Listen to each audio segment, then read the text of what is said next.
3, 2, 1, go. You make that awkward every time. I do, don't I? Good morning.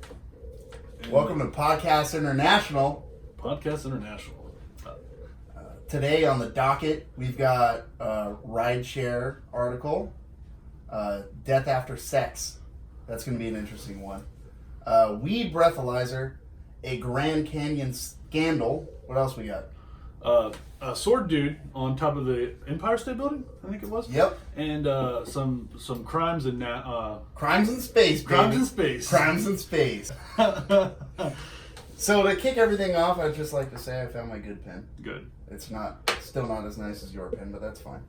And we're gonna get right. Let's get right You brought your good pen, but we did no writing this time. into the news. Keemstar, don't sue us.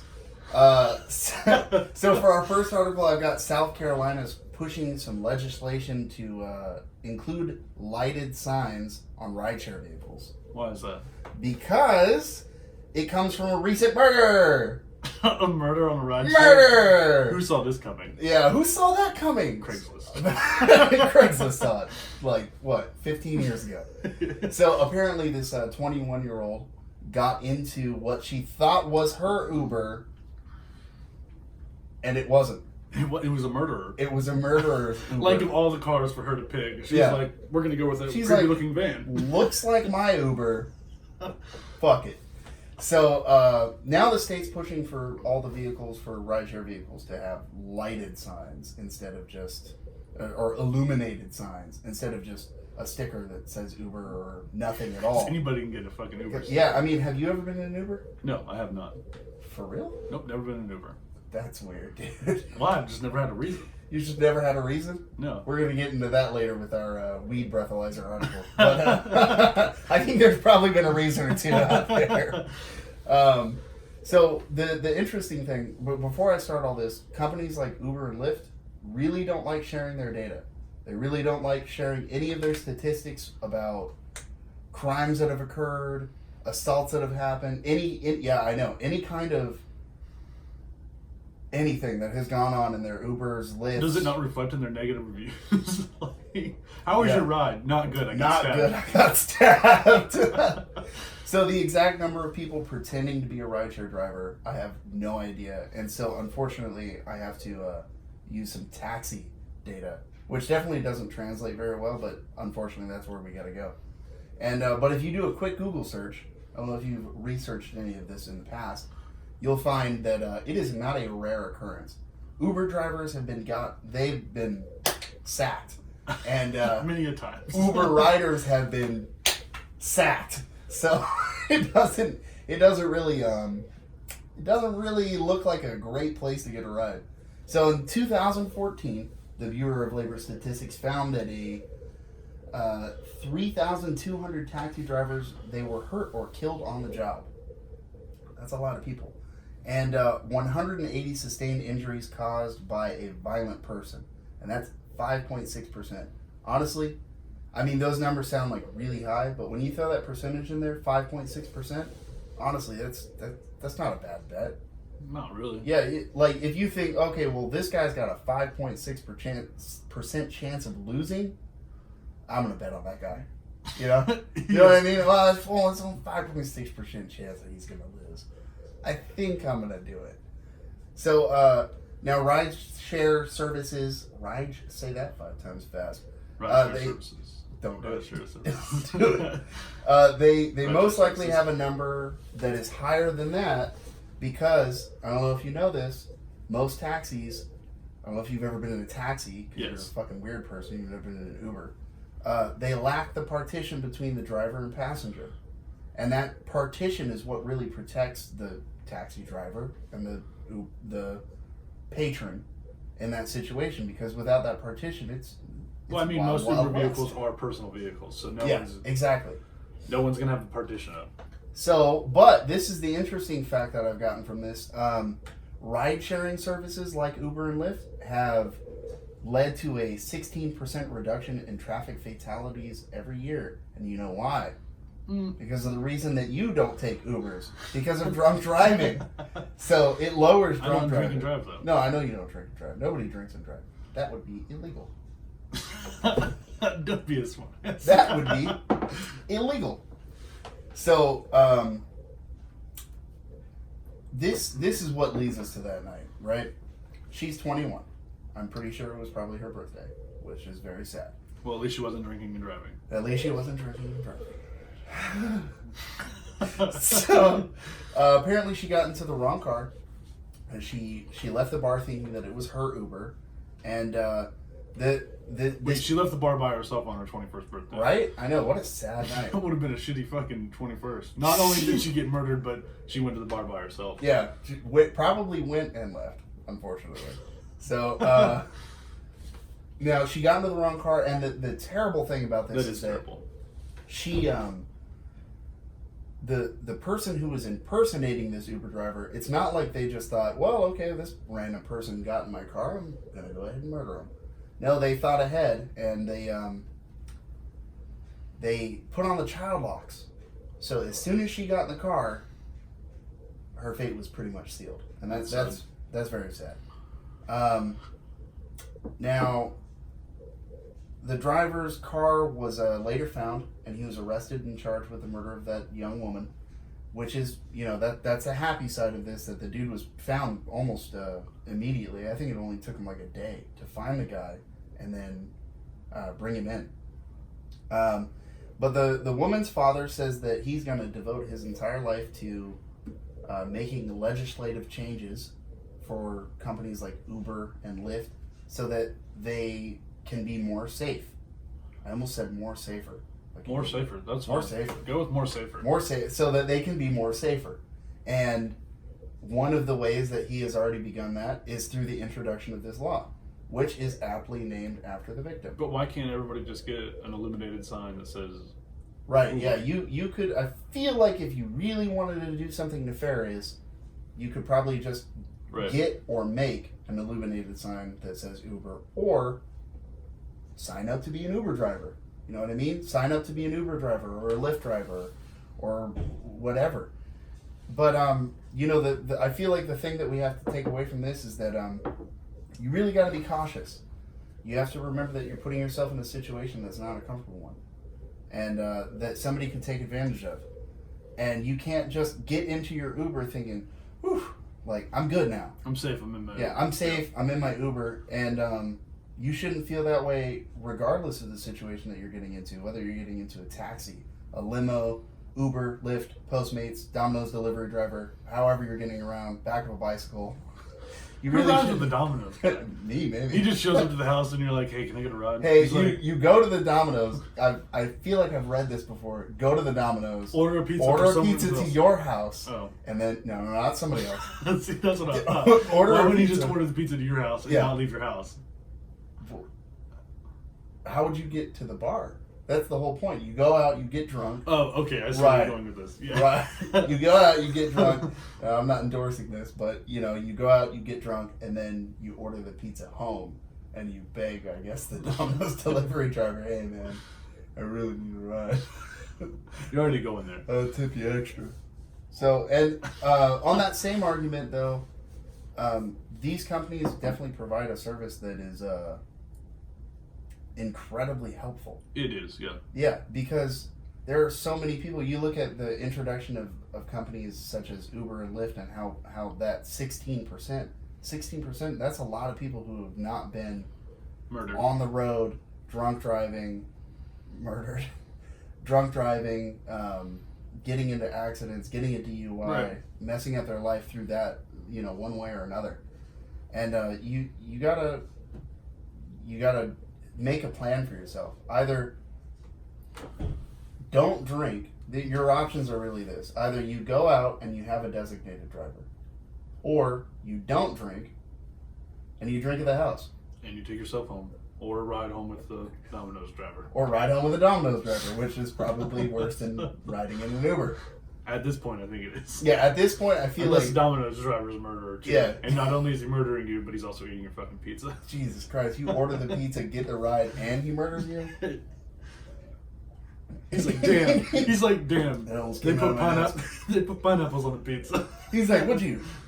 Pineapple on the pizza? Oh, you're getting murdered. Oh, you're definitely getting murdered. We're done with this. We're done with that. Do you like pineapple on the pizza? Do I like pineapple on the pizza? Yeah. I'm an Oxford man. You better say yes. I don't know what that means. It means no. It means no. I'm a man of class. This podcast is over. We're never doing this again. Pineapple on pizza. So what do you got over there? Death after sex. I'm super excited to hear about that. Death after sex. A man working for a company out of central France as a security technician of a rail engineering company called TSO. I didn't look up what TSO was, but we'll just go with the rail engineering company. Okay.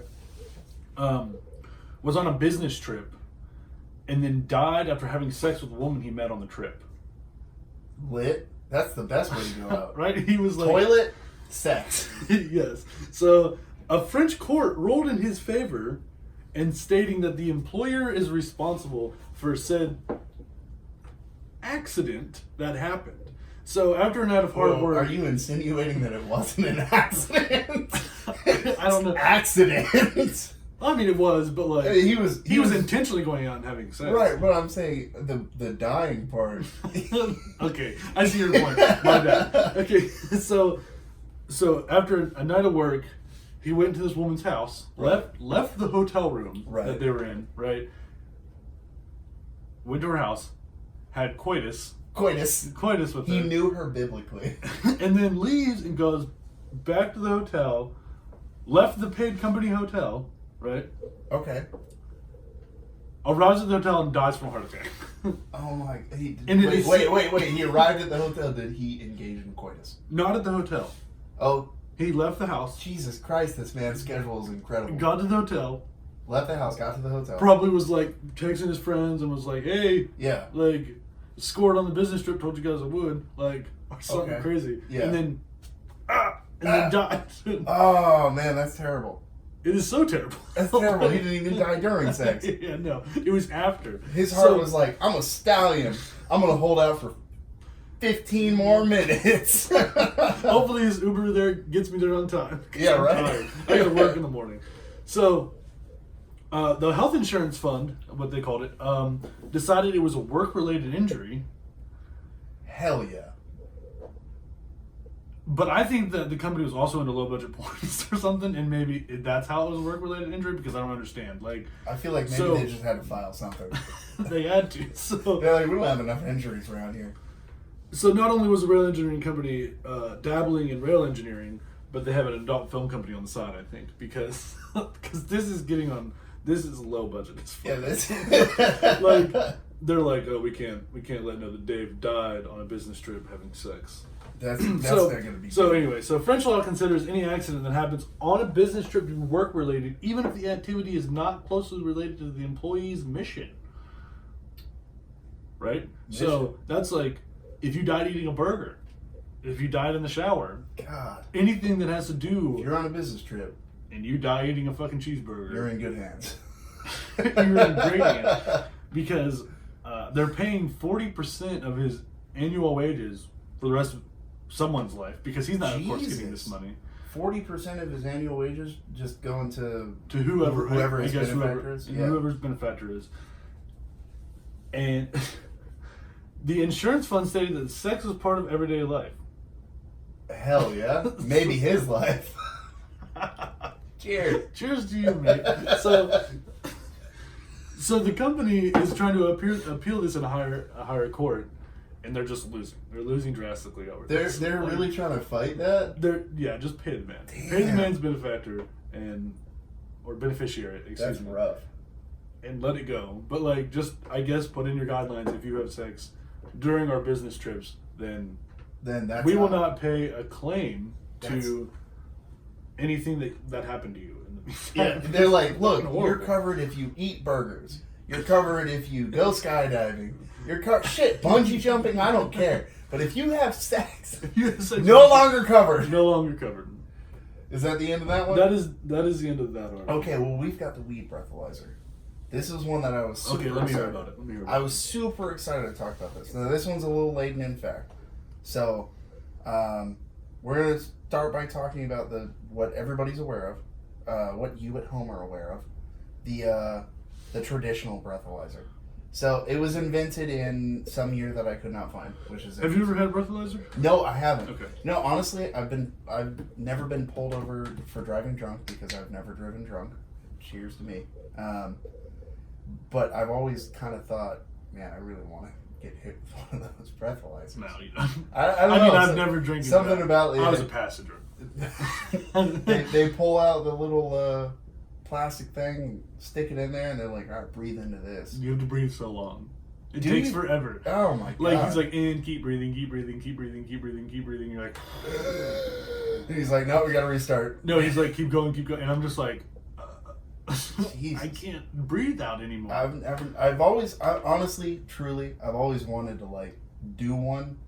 Maybe we'll set up an event with the local police department where I get to blow into one. We'll put it on the podcast. We'll just get you super fucked up. Yeah. This works. Idiot. So it was invented in some year that I could not find for the life of me. Congratulations to whoever at home is commenting saying, who's invented in fucking 1923, idiot. Yeah, like... and through... my dad made it, and my dad he's ruining lives all over the world. So it was through 1930 to 1960, it was not received well. Probably not. Which, yeah, because at the time it was debated by everyone from lawmakers, police to scientists and the public of whether or not it could be trusted over a police officer's testimony and the accuracy of the machine. Which I thought really interesting because I don't know if you've ever seen some of those old gas tank. Jesus. Gas tanks? Yeah, gas tank. The fuel pumps. Yeah, gas where pumps. They would crank up the gasoline and it would fill up in a basin at the top of it because people wouldn't trust computers. They're like, look, this machine can't tell me how much 5 gallons of gas is, but this glass thing on top of the fuel pump will tell me.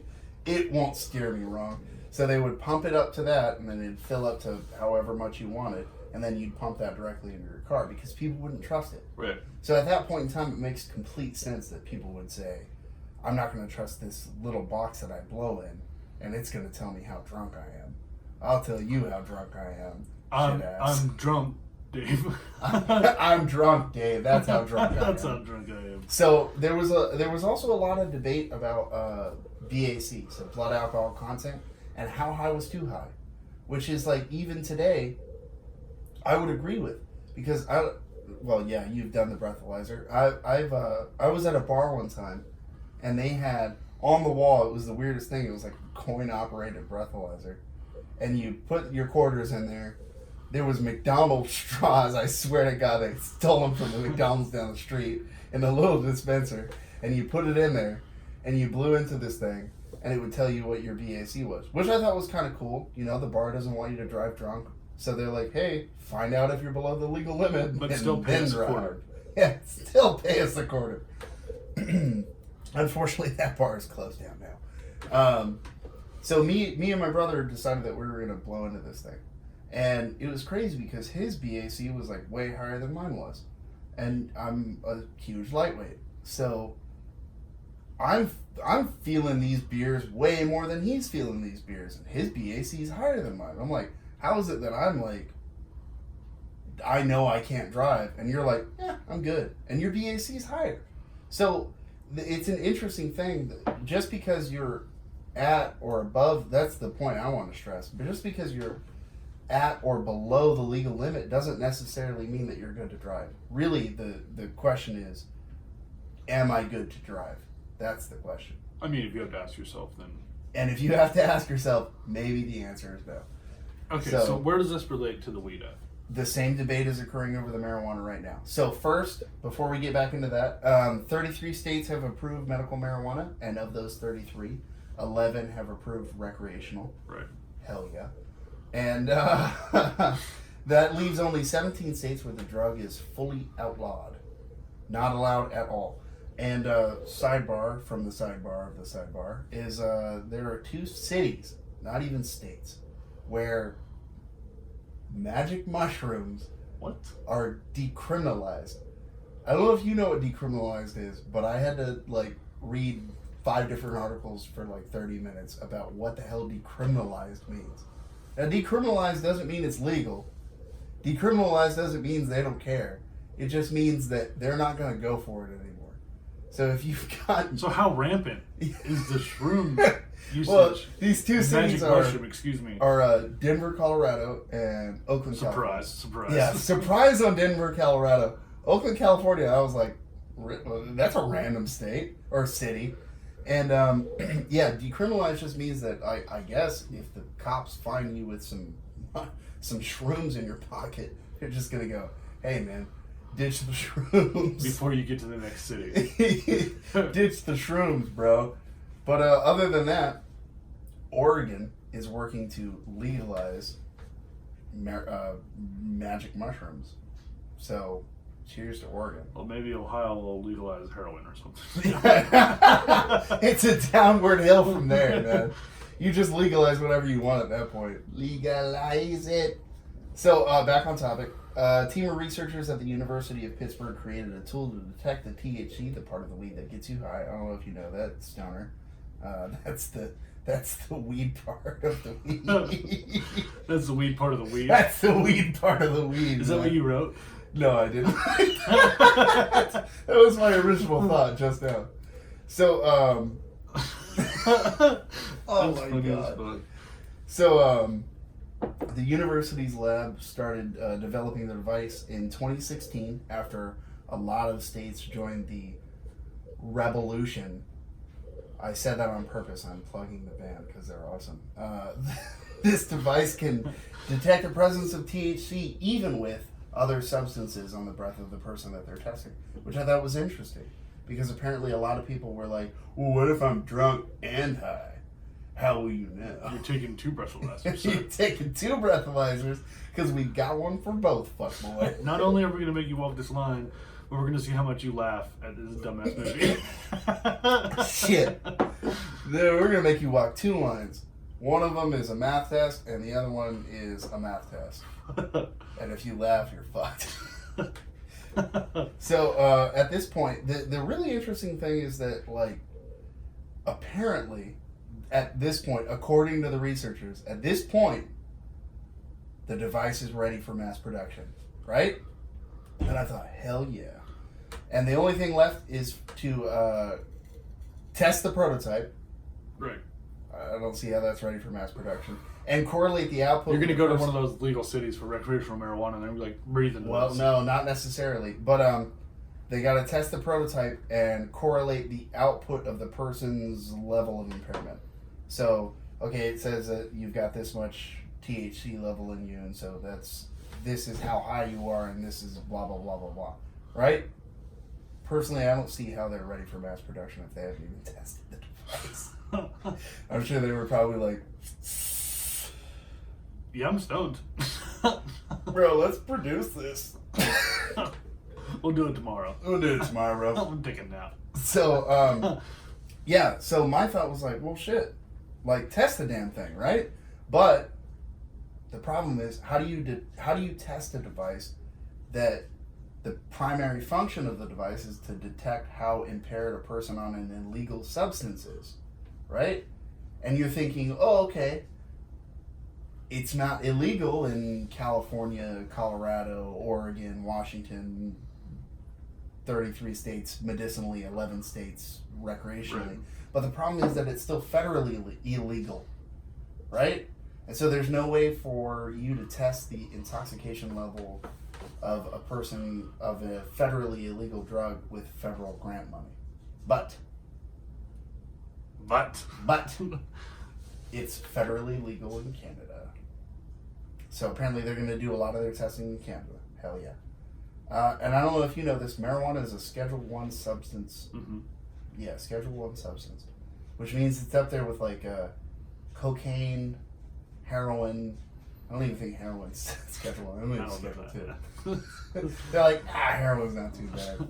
Let's make a heroin breathalyzer. Let's make a heroin breathalyzer. I want to know how high I am on heroin right now. I feel like if you pass out, yes. You're dead. It has like yes, no. That's it. It's like, is this guy high on heroin? And you just take a picture. It's like that dude's high on heroin.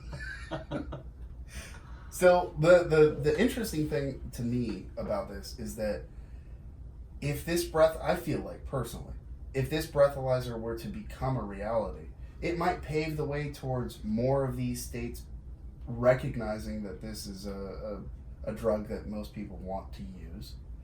And I have got numbers there for that. And hopefully pave the way towards the federal legalization of marijuana. Because you've got 33 states that say, hey, medically this is cool. 11 states that say, we want you to just do whatever. Go ahead, smoke some weed. And then 17 states that say, nah, absolutely not. So if you've got only 17 people, you've got a room of 50 people and you've got 17 of them saying, no, we don't like it. Well, how about you just let those 33 people decide whatever they want, and those 17 people decide whatever they want? Just get out of their business, man. Right. If those states want to smoke weed and let people smoke weed, then let them smoke weed. If not, then they don't have to let them smoke weed.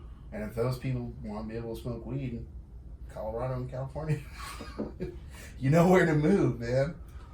So the statistics on that are a lot more people are admitting to and using weed because in 2013 the number of people who were admitting to and using marijuana were 19.8 million. Right? Right. To me, I was like, man, that's a lot of people who are totally willing to narc on themselves. So in 2017, the number is up to 128.8 million. I don't know where those 0.8. Those 0.8 people are sticking around. But that's a huge jump. That's a huge jump. That's 110 million more people saying, hell yeah, I smoke weed. I partake. Yo, bro, you partake? Bro, you partake? You partake in the herb? Bro, you smoke cigarettes? Nah, man. You smoke? Bro, I've got so much information. I don't know why I was like sitting here doing all this research about weed. I was like, hell yeah, man. Hell yeah. Listening to Bob Marley and shit for the entire night. But so I'm about to hit you with some weed facts right here. The plant started its use in 500 BC. That's a lot of weed. Do you partake? You partake? Just all throughout time, people say like, "Do you partake?" Oh man, 500 BC in Asia as a medicinal plant. That was my caveman voice. That was your caveman voice, dude. It's BC. 500 BC was just like normal.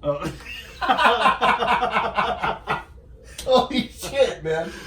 Oh, that was my caveman voice, man. Before in year one, everybody was just like, I think I'm done being a caveman. That's old hat, dude. Nobody wants to do that anymore. Oh shit. So it was used in Asia as a medicinal plant, right? Swear to God, we haven't smoked any of this. It was used to cure nausea and dizziness, which is weird because I didn't expect anybody at any point in time to say, hey man, eat some of this plant and it'll make you feel a little bit better. I don't think I've never in my life smoked marijuana and thought I don't think I've never in my life smoked marijuana and thought, wow, I don't feel dizzy at all. It was first cultivated in the Americas by colonists who grew it for textiles and rope. And it was the reason who decided to smoke the rope? Dude, some dude. I think his name was like Jeff, but Jeff? Probably depending based on the point in time when they started smoking the rope. Bro, you want to burn down this rope? His name was probably like Jeffsif or some stupid shit like that. And the reason that they used marijuana or hemp to make rope and textiles and whatnot was because it was fast growing and it was easy to cultivate. And that was a lot better than using wood. and whatever cotton. What else do you use to make rope? Rope? Other ropes? Other ropes. Yes. I don't know. We used to just grow ropes. Put this rope seed in the ground. It's just a different color. It's just this is a different color rope now. Smells good. Smells good. You could smoke it. Looks good. I don't want you hanging out with that Jeremy kid anymore. Why, Mom? He smokes the rope. He smokes the rope. I never realized until now that's where that term comes from. It was a successful crop, and in the 1600s, this is crazy. 3 colonies were required. They required farmers to grow it. That's how successful that crop was. In the 1600s, they said, look, this state, if you're a farmer, bitch, you're growing rope. Yeah, probably in Colorado, California, Oregon. They're like, we're growing rope. And at that point in time, the plants had a super low amount of THC, and so no one really used it other than for textiles and rope. And rope. And in the 1830s, an Irish doctor studying in India discovered, I use that term lightly, that the plant could be used for medicinal purposes, and by the late 1800s, it was sold in pharmacies all over Europe and the colonies. I guess at that point in time, it was probably called the late 1800s. By the English, it was called the colonies, very spitefully. They're still the colonies. They're still the colonies out there in the States. The States, the Republic. So, I hate to use the term discovered there because clearly some Irish doctor was like, hey, what are you doing? And the Indian dude was like, I'm partaking. We've been doing this for forever. And he's like, hell yeah, I discovered that right now. I just discovered the shit out of that. So fast forward. Another thing we took from the Indians, apparently. Different Indians, but hell yeah. But still the same. Yeah, it doesn't matter, man. If you're not a European person, then it doesn't matter. You didn't discover it, we did. That's the way history goes. So fast forward to the Great Depression. The Marijuana Tax Act was passed. And quick interesting fact about the Marijuana Tax Act. There was one dude, the first person arrested for... you would think that it just means, we're going to tax you. No, it was you were going to jail. And this dude, the day after the act was passed, he was, I guess, slinging some rope. I'm never calling weed marijuana, cannabis. Rope. It's rope from now. Bro, you got that good rope? You got that good rope? He was slinging some rope the day after it was passed, and the feds were like, nah. And they locked him up, man. What? He was like 51 years old, and I think it was 5 years of hard labor.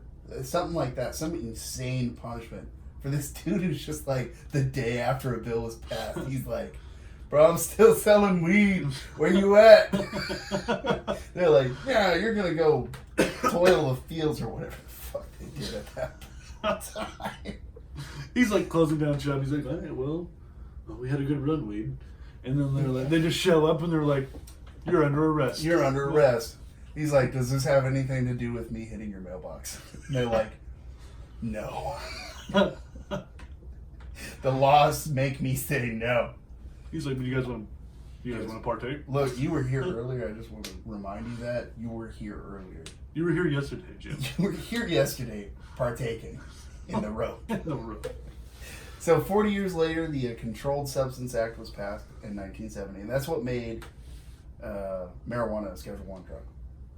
So as far as we've come today with deregulation, we face a really unique problem. How do we determine how high is too high, right? You go back to that nice little anecdote I told about me and my brother in the bar. How high is too high? How high is too high to drive? How high is too high to operate heavy machinery? When you're asleep at the wheel. I mean, the only thing I really have to say about that is don't smoke or drink and drive. Clearly, don't be under the influence while driving. On anything, on man. anything. Oxycontin, whatever it is that you're into, just don't. You know. Heroin, methamphetamine. And other than that, anything. get out there and vote. Get it? Legalize it, man. Alright, what else we got? We got the Grand Canyon. What do you got about the Grand Canyon? Well, the Grand Canyon, located in Nevada. I guess I should move look it up recently? where. It's in Nevada, ain't it? Was I wrong? No. I was like, wait, all of this wrong? Oh shit, man, we're gonna do this podcast later. 227 miles long, not the deepest canyon on Earth. The Tibet plummets are 17,567 feet deep when the Grand Canyon only sits 6,093. So it's not that crazy, but it dates back to 70 million years ago and is one of the 7 wonders of the world. Are there 7 wonders? Apparently, that's I could have sworn there was 8. Did somebody just like? I feel like no. I feel like I'm gonna go out on a limb here and say that this was a movie. I'm gonna go out on a limb and say that one of the wonders made a racist tweet 15 years ago, and he's no longer a wonder of the world. Oh shit. Okay, all right. Okay, so between 2000 and 2018, the national parks, the Grand Canyon was housing, I guess you could say, 3 5-gallon buckets of uranium rocks. They were what were the 3 or 5 buckets? They were homeless. Jesus Christ! But like that's where they stayed in their museum. Now the National Park Service is conducting an investigation into whether employees and visitors at the Grand Canyon National Park were exposed to unsafe levels of radiation after an email was sent by the park's safety and health wellness manager to the park employees and to the Department of Interior because of the fucking uranium. So, I don't know, it's like 5 million people a year visit the Grand Canyon, right? Okay. And every one of them that went to, I think, the South Rim it was. What do you... I was saying you got your... I was trying to be like nonchalant about it. Fuck. Oh, sorry. So the emails stated that... Excuse me, I was on the South Rim. So anybody who visited the South Rim where the museum is was exposed to uranium. So I'd like to shout out my grandmother real quick for taking us to the Grand Canyon. Never been. And not taking us to the museum. Thank you, Grandma. I really appreciate that. I appreciate not being exposed to deadly amounts of uranium. No, apparently like they were there because somebody forgot it. There's uranium ore in the Grand Canyon. Holy shit. And like people do like research on it, like geologists or whatnot. And I'm not roast you about that. Go ahead. No, what? Roast me. Geologists and whatnot. People, some groups of dudes, some losers called geologists or something. I don't know. All right, carry on. So they found it during a safety audit meeting, or safety audit, whatever, and basically told them, hey, we found uranium ore. And someone forgot to put it away, apparently. But like they were just sitting out, they were sitting out like right next to the museum, like inside, but like I guess they were roped off. I don't know. That's crazy because like how many audits do you think have gone by where somebody either 18 years at least didn't notice or they hid? Either for 18 years somebody hid the 3 buckets of uranium. I'm not going to even get into the possibility of the uranium not being there until this year. Clearly it was there the entire time. Either somebody hid those 3 buckets of uranium or somebody really needs to get fired because they're not doing their job, man. They're like, hey, we're going to bring the uranium ore in. We'll do our little test and we got to get rid of it. And someone's like, oh, okay. Well, then he fucking partaked and just threw that shit in the closet. In the robe. He put it in a closet for 18 years and now he's like, oh, fuck. Oh, dude, we're screwed. Jim, didn't you get rid of that? He's like, that's different uranium. What? I'll hire you. I'm not. You don't have a weed breathalyzer. So when they went and tested it, there was a reading of 2.02 radiation per hour. Rotogen per hour? I'm not sure what that is. Which is like 400 times the amount necessary, like that you can be exposed to as an adult, and 4,000 times the amount that you can be exposed to as a child. Which is a lot. I was seriously about to ask, like, How much radiation are we talking here? We're talking 4. We're talking a lot. A lot, yeah. Like, and I mean, it's in a bucket, but like, is it really like coming out?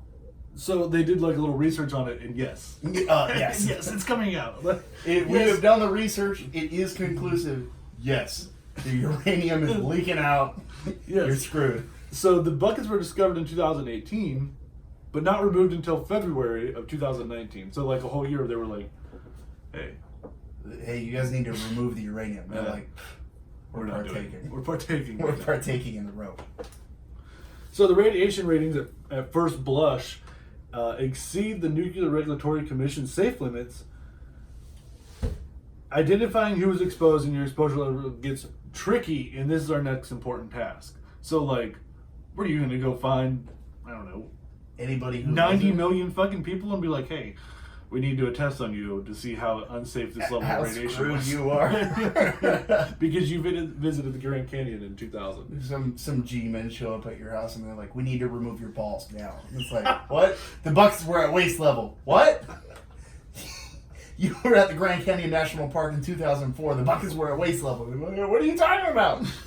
So there's this thing called background radiation or background decay. Okay, I'm pretty sure that is in the air all the time. So a spokesperson for the Grand Canyon stated that it was background decay and that no one was hurt from it because there is radiation in the air. That sounds exactly like something like somebody would say when they're trying to cover up the fact that you get 3 5-gallon buckets of uranium ore. Right. Just fucking chilling in the hallway. Hey, you don't have to worry about it. That's what that statement screams. They put about as much research in this as I did.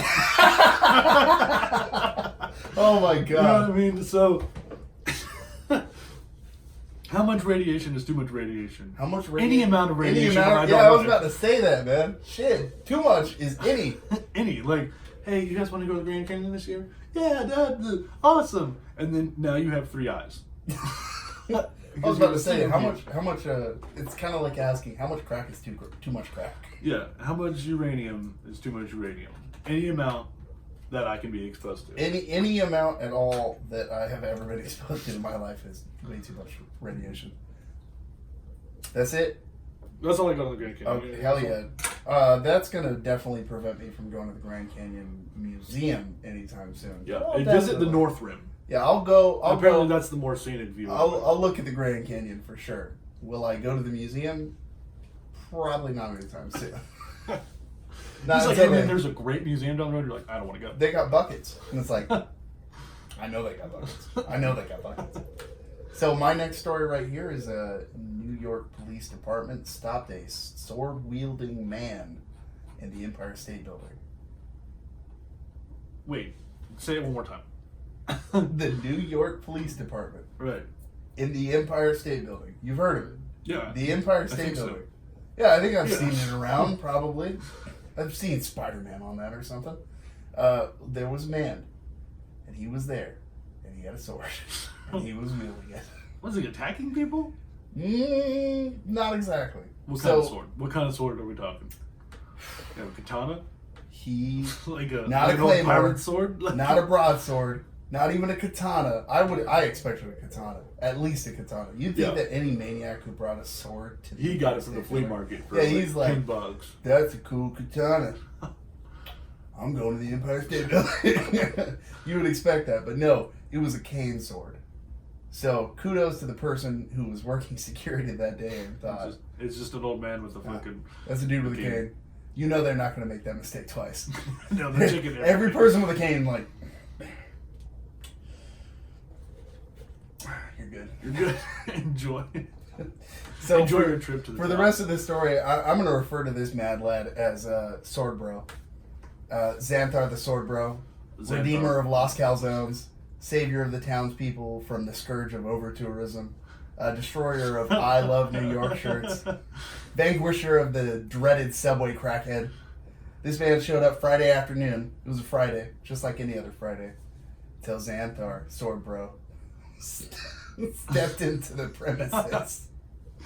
He reached the top floor of the observatory deck, and he sat around, hung out for a minute, and then he enjoyed the view. Yeah, he was like, hell yeah, probably never going to see this again. and he unsheathed his blade. I hope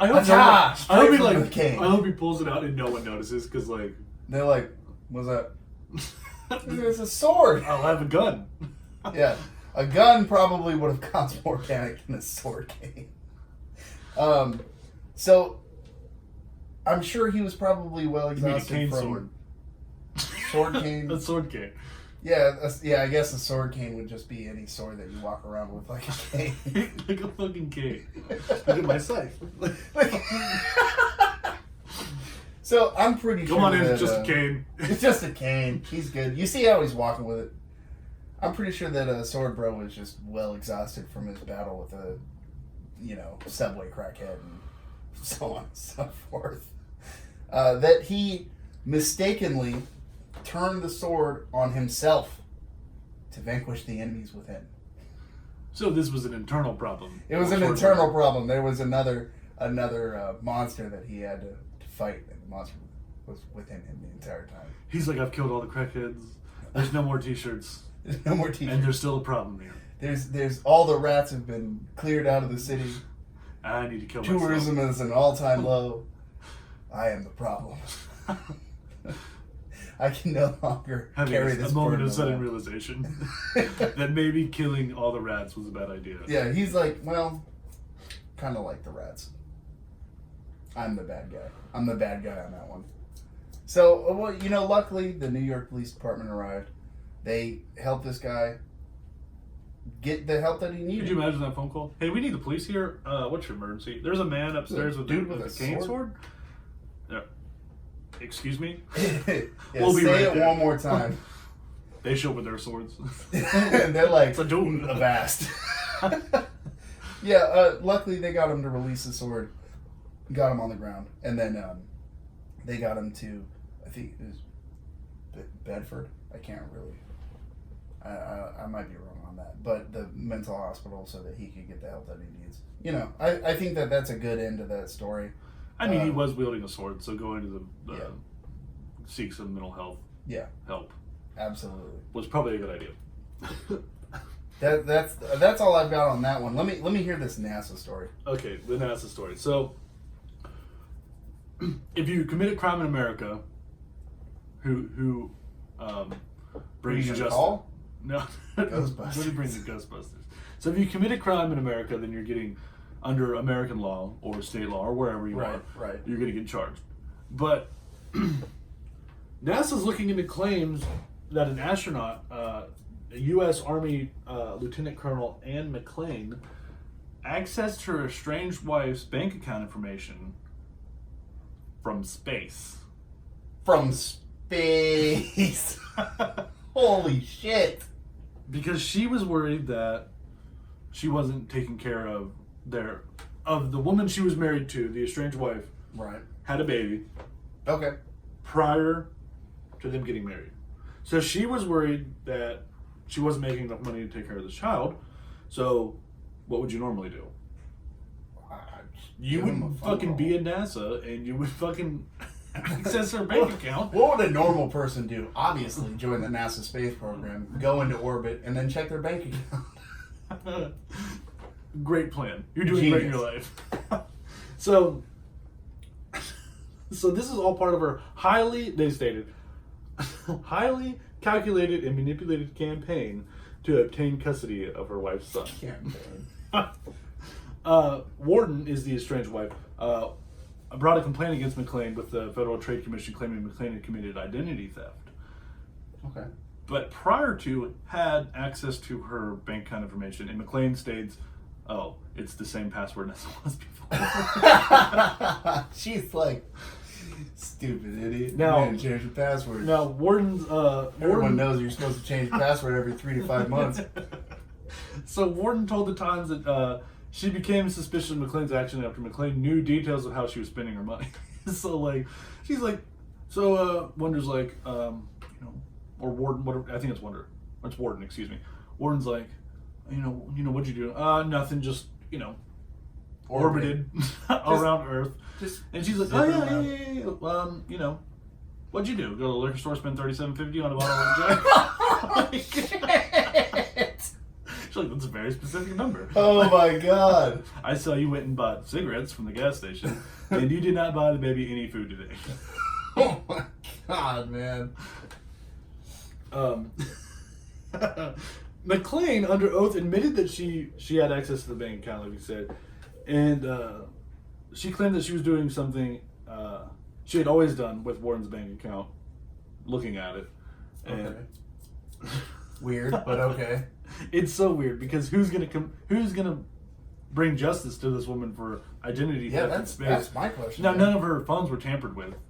She was looking at it. If she was really worried about, like, hey, are you taking care of Modi? And she's like, hell, I don't know. I don't know if I'll be able to afford it next week. Well, I work for fucking NASA, so right. Here's $100. You know what I mean, or however much they make. Kid. They don't make $100, but I only make $100 a month. So, McLean stated that they used the same password and that she had access to all of this prior to, and now her parents, Warden's parents, are making all these fucking allegations against her of, like, identity theft. I think there was 2 more, like, cruel and unusual and stuff like that, because she had access to her bank accounts. Yeah, I guess. I mean, but I just want to know if Space Force is that's who's going to come take her to Space Force court. She goes back to fucking space. Yeah, that's my question. I mean, so you're in space.